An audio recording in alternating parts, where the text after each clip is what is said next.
Welcome back to the deep dive. Today we're looking at something that, well, on the surface seems incredibly simple.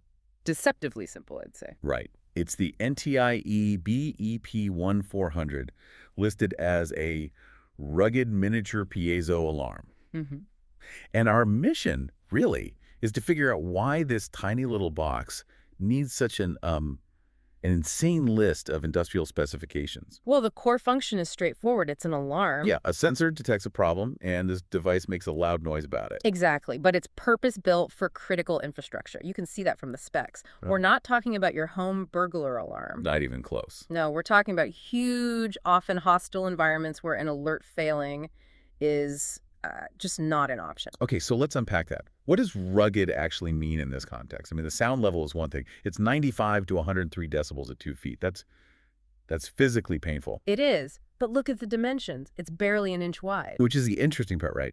If it's supposed to be so tough, why is it also so miniature? It needs to be small so it can fit into, tight junction boxes or inside other equipment enclosures, but it still has to survive whatever's going on outside that box. So this is not some cheap plastic buzzer you'd find in a toy. Oh, absolutely not. It's epoxy encapsulated, it's polarity protected, it's designed to prevent system failure from just about anything. Yeah, the durability standards are, they're fierce. They really are. The most telling spec for me is the IP68 rating. And that means? It's certified completely against dust, and it's capable of prolonged immersion in water under pressure.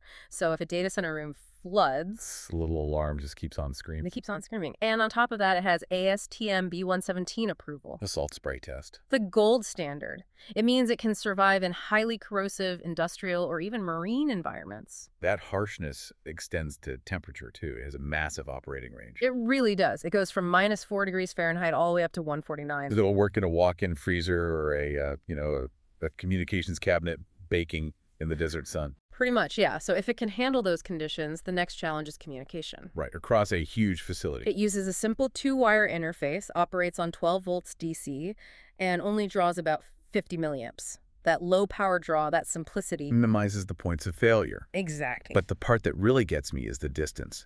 The maximum cable length is an astonishing 1,000 feet. 1,000 feet. It's incredible. That's 3 football fields. How does a simple 2-wire system maintain signal integrity over that huge a span? Well, the simplicity is actually the key. Because it's a dedicated low-power device, the control signal and the power are managed directly by NTI's environment monitoring units. The E-series units. Right. Yep. That architecture is what allows it to pull reliable, low-current power over that great distance. It means you can cover massive warehouses, even campus-wide systems. And we should also mention TAA compliance. Mm-hmm. That means it meets the Trade Agreements Act, making it mandatory for a lot of federal or government contracts. And that tells you something, doesn't it? It points to a level of institutional trust that's required for this specific piece of hardware. So when you put this all together, What does it all mean? You have a miniature alarm that is IP68 rated, TAA compliant, and functions reliably over 1,000 feet. The answer is that this is purpose-built for regulated, sensitive, critical infrastructure.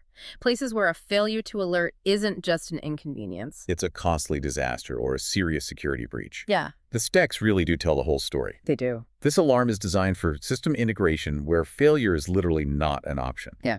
So that leaves a final thought for you to mull over. Consider the implications. Systems where an alert has to function reliably across a 1,000-foot span and maybe even under full water immersion. What kind of critical infrastructure relies on an alarm that is simultaneously so discreet and yet virtually indestructible?